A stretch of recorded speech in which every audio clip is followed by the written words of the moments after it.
دیکھو انہیں جو برسوں سے محاذ پر لڑ رہے ہیں، کٹ رہے ہیں اور وہیں دفن ہو رہے ہیں۔ انہیں اپنے بچوں کی یاد نہیں رہی، انہیں اپنے گھر یاد نہیں رہے۔ وہ بڑی تھوڑی تعداد میں ہیں اور اس دشمن کو شکست پہ شکست دے رہے ہیں جو تعداد میں ان سے بہت زیادہ ہے۔ وہ راتوں کو بھی جاگتے ہیں تمہاری عزتوں کے لیے۔ انہوں نے آتش پرست فارسیوں کا سر کچل ڈالا ہے، اب رومی رہ گئے ہیں، لیکن ہمارے مجاہدین تھک گئے ہیں، محاذ ایک دوسرے سے دور ہیں، وہ ہر جگہ فوراً نہیں پہنچ سکتے۔ کیا تم جو غیرت اور عزت والے ہو، طاقت اور ہمت والے ہو، ان کی مدد کو نہیں پہنچو گے؟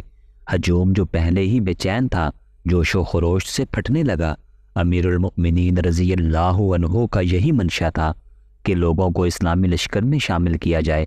قبیلوں کی جو عورتیں مدینہ آئی تھیں، انہوں نے اپنے مردوں کو لشکر میں بھرتی ہونے پر اکسانا شروع کر دیا۔ اس روز جو مقابلوں کا آخری روز تھا، مقابلوں میں کچھ اور ہی جوش اور کچھ اور ہی شور تھا۔ مقابلوں میں اترنے والوں کا انداز ایسا ہی تھا جیسے وہ لشکر میں اچھی حیثیت حاصل کرنے کے لیے اپنے جوہر دکھا رہے ہوں۔ اس کے بعد ان لوگوں میں سے کئی اسلامی لشکر میں شامل ہو گئے۔ یمن میں اسلام مقبول عام مذہب بن چکا تھا، ارتداد بھی ختم ہو گیا تھا اور یہاں کا غالب مذہب اسلام تھا۔ خلیفۃ المسلمین رضی اللہ عنہ نے اہل یمن کے نام ایک خط لکھا جو ایک قاصد لے کر گیا۔ خط میں لکھا تھا، اہل یمن، تم پر اللہ کی رحمتیں برسیں، تم مؤمنین ہو اور مؤمنین پر اس وقت جہاد فرض ہو جاتا ہے جب ایک طاقتور دشمن کا خطرہ موجود ہو۔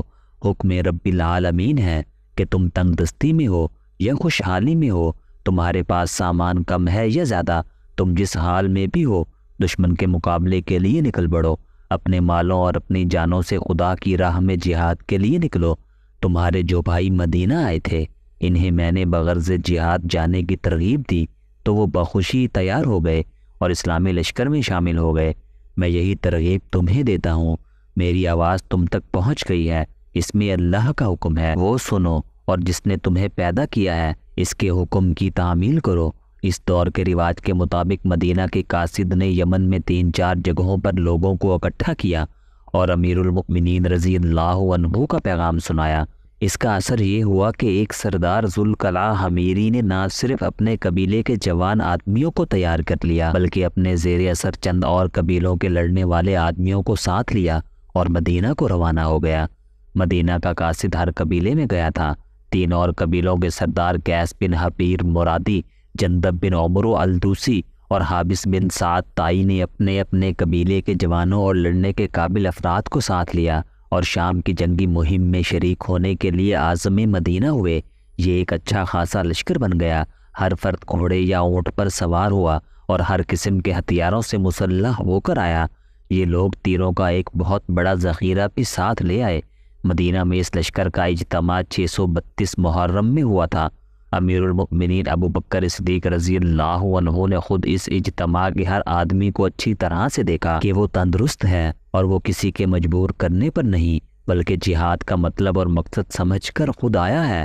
پھر اس لشکر کی چھان بین یہ معلوم کرنے کے لیے کی گئی کہ ان میں کئی افراد مرتدین کے ساتھ رہے اور مسلمانوں نے ارتداد کے خلاف جو جنگ لڑی تھی اس میں وہ مسلمانوں کے خلاف لڑے تھے۔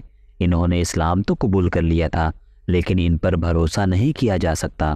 مرتدین نے یہ عادت بنا لی تھی کہ مرتد بنے رہیں۔ جب مسلمانوں کے ہاتھوں میدان جنگ میں پٹ گئے تو اسلام قبول کر لیا، مگر مسلمان ان پر بھروسہ کر کے ان کی بستیوں سے ہٹے تو ان میں سے کئی ایک اسلام سے منحرف ہو کر پھر مرتد ہو گئے۔ مدینہ میں چھان بین کی گئی تو ان میں سے بعض کو لشکر سے نکال دیا گیا، باقی لشکر کو 4 حصوں میں بانٹ کر ہر حصے کا سالار مقرر کیا گیا۔ ہر حصے میں 7000 آدمی تھے، یعنی لشکر کی تعداد 28,000 تھی۔ زیادہ تر مورخوں نے یہ تعداد 30,000 لکھی ہے۔ ایک حصے کے سالار عمرو بن العاص، دوسرے کے یزید بن ابی سفیان، تیسرے کے شرجیل بن حسنہ اور چوتھے حصے کے سالار ابو عبیدہ رضی اللہ عنہ تھے۔ ان سالاروں نے چند دن لشکر کو بڑے پیمانے کی جنگ لڑنے کی ٹریننگ دی جس میں معرکے کے دوران دستوں کا آپس میں رابطہ اور نظم و نسق قائم رکھنا شامل تھا۔ اپریل کے پہلے ہفتے میں اس لشکر کو شام کی طرف کوچ کا حکم ملا۔ ہر حصے کو الگ الگ مقامات پر پہنچنا اور ایک دوسرے سے الگ کوچ کرنا تھا۔ عمرو بن العاص کو اپنے دستوں کے ساتھ فلسطین تک جانا تھا۔ یزید بن ابی سفیان کی منزل دمشق تھی، انہیں تبوک کے راستے سے جانا تھا۔ شرجیل بن حسنہ رضی اللہ عنہ کو اردن کی طرف جانا تھا۔ انہیں کہا گیا تھا کہ یزید بن ابی سفیان کے دستوں کے پیچھے پیچھے جائیں۔ ابو عبیدہ رضی اللہ عنہ کی منزل حمص تھی، انہیں بھی تبوک کے راستے سے ہی جانا تھا۔ اللہ تم سب کا حامی و ناصر ہو۔ خلیفۃ المسلمین رضی اللہ عنہ نے آخری حکم یہ دیا، سالار اپنے اپنے دستے ایک دوسرے سے الگ رکھیں گے۔ اگر رومیوں کے ساتھ کہیں ٹکر ہو گئی تو سالار ایک دوسرے کو مدد کے لیے بلا سکتے ہیں۔ اگر لشکر کے چاروں حصوں کو مل کر لڑنا پڑا تو ابو عبیدہ بن الجراح تمام لشکر کے سپاہ سالار ہوں گے۔ سب سے پہلے یزید بن ابی سفیان اپنے دستوں کو ساتھ لے کر مدینہ سے نکلے۔ مدینہ کی عورتیں اور بچے بھی باہر نکل آئے تھے۔ چھتوں پر عورتیں کھڑی تھیں، بوڑھی عورتوں نے دعا کے لیے ہاتھ اٹھائے ہوئے تھے۔ کئی بوڑھوں کی آنکھیں اس لیے اشکبار ہو گئی تھیں کہ وہ لڑنے کے قابل نہیں رہے تھے۔ یزید بن ابی سفیان رضی اللہ عنہ اپنے دستوں کے آگے آگے جا رہے تھے۔ یزید رضی اللہ عنہ کے ساتھ امیر المؤمنین ابو بکر صدیق رضی اللہ عنہ پیدل جا رہے تھے۔ یزید رضی اللہ عنہ گھوڑے سے اتر آئے۔ امیر المؤمنین رضی اللہ عنہ کے اصرار کے باوجود وہ گھوڑے پر سوار نہ ہوئے۔ امیر المؤمنین رضی اللہ عنہ ضعیف تھے، پھر بھی وہ دستوں کی رفتار سے چلے جا رہے تھے۔ یزید رضی اللہ عنہ نے انہیں کئی بار کہا کہ وہ واپس چلے جائیں، لیکن ابو بکر رضی اللہ عنہ نہ مانے۔ مدینہ سے کچھ دور جا کر یزید رضی اللہ عنہ رک گئے۔ امیر المؤمنین واپس نہیں جائیں گے تو میں ایک قدم آگے نہیں بڑھوں گا۔ یزید بن ابی سفیان نے کہا، خدا کی قسم ابو سفیان۔ امیر المؤمنین رضی اللہ عنہ نے کہا، تو مجھے سنت رسول صلی اللہ علیہ وآلہ وسلم سے روک رہا ہے؟ کیا تجھے یاد نہیں کہ رسول اللہ صلی اللہ علیہ وآلہ وسلم جہاد کو رخصت ہونے والے ہر لشکر کے ساتھ دور تک جاتے اور دعاؤں کے ساتھ رخصت کرتے تھے؟ آپ صلی اللہ علیہ وآلہ وسلم فرمایا کرتے تھے کہ پاؤں جو جہاد فی سبیل اللہ کے راستے پر گرد آلود ہو جاتے ہیں، دوزخ کی آگ ان سے دور رہتی ہے۔ تاریخ کے مطابق امیر المؤمنین رضی اللہ عنہ کے لشکر کے اس حصے کے ساتھ مدینہ سے 2 میل دور تک چلے گئے تھے۔ یزید امیر المؤمنین رضی اللہ عنہ نے کہا، اللہ تجھے فتح و نصرت عطا فرمائے۔ کوچ کے دوران اپنے آپ پر اور اپنے لشکر پر کوئی سختی نہ کرنا۔ فیصلہ اگر خود نہ کر سکو تو اپنے ماتحتوں سے مشورہ لے لینا اور تلخ کلامی نہ کرنا۔ عدل و انصاف کا دامن نہ چھوڑنا، ظلم سے باز رہنا، اور بے انصافی کرنے والی قوم کو اللہ پسند نہیں کرتا، اور ایسی قوم کبھی فاتح نہیں ہوتی۔ میدان جنگ میں پیٹھ نہ دکھانا کہ جنگی ضرورت کے بغیر پیچھے ہٹنے والے پر اللہ کا قہر نازل ہوتا ہے، اور جب تم اپنے دشمن پر غالب آ جاؤ تو عورتوں، بچوں اور بوڑھوں پر ہاتھ نہ اٹھانا، اور جو جانور تم کھانے کے لیے ذبح کرو ان کے سوا کسی جانور کو نہ مارنا۔ مورخین واقدی ابو یوسف، ابن خلدون اور ابن اسیر نے امیر المؤمنین رضی اللہ عنہ کے یہ الفاظ لکھے ہیں۔ ان مورخین کے مطابق امیر المؤمنین ابو بکر رضی اللہ عنہ نے یزید بن ابی سفیان سے کہا، تجھے خانقاہیں یا عبادت گاہیں سی نظر آئیں گی اور ان کے اندر راہب بیٹھے ہوں گے، وہ تاریک الدنیا ہوں گے، انہیں اپنے حال میں مست رہنے دینا۔ نہ خانقاہوں اور عبادت گاہوں کو کوئی نقصان پہنچانا، نہ ان کے راہبوں کو پریشان کرنا، اور تمہیں سلیب کو پوجنے والے بھی ملیں گے۔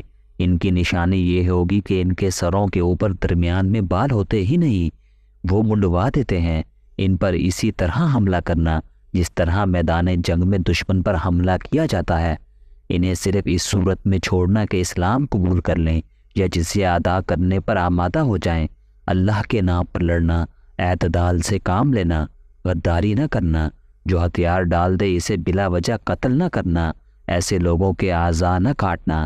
یہ رسول کریم صلی اللہ علیہ وآلہ وسلم کا طریقہ تھا کہ رخصت ہونے والے ہر لشکر کے ساتھ کچھ دور تک جاتے، سالاروں کو ان کے فرائض یاد دلاتے اور لشکر کو دعاؤں سے رخصت کرتے تھے۔ خلیفہ اول ابو بکر صدیق رضی اللہ عنہ رسول کریم صلی اللہ علیہ وآلہ وسلم کی پیروی کرتے ہوئے چاروں سالاروں کو آپ صلی اللہ علیہ وآلہ وسلم ہی کی طرح رخصت کیا۔ لشکر اور دستے تو محاذوں پر روانہ ہوتے ہی رہتے تھے، لیکن یہ لشکر بڑے ہی خطرناک اور طاقتور دشمن سے نبرد آزما ہونے جا رہا تھا۔ شہنشاہ ہرقل جو حمص میں تھا صرف شہنشاہ ہی نہیں تھا، وہ میدان جنگ کا استاد اور جنگی چالوں کا ماہر تھا۔ اس لشکر کو مدینے سے روانہ کر کے مدینہ والوں پر خاموشی سی طاری ہو گئی تھی۔ خاموشی کی زبان میں ہر کسی کے سینے سے دعائیں پھوٹ رہی تھیں۔ یہ تھی وہ جنگی مہم جس کے لیے امیر المؤمنین رضی اللہ عنہ نے فیصلہ کیا تھا کہ اس کی کمان اور قیادت کے لیے خالد رضی اللہ عنہ سے بہتر کوئی سالار نہیں۔ مدینہ کا یہ 28,000 کا لشکر 15 دنوں میں شام کی سرحدوں پر اپنے بتائے ہوئے مقامات پر پہنچ چکا تھا۔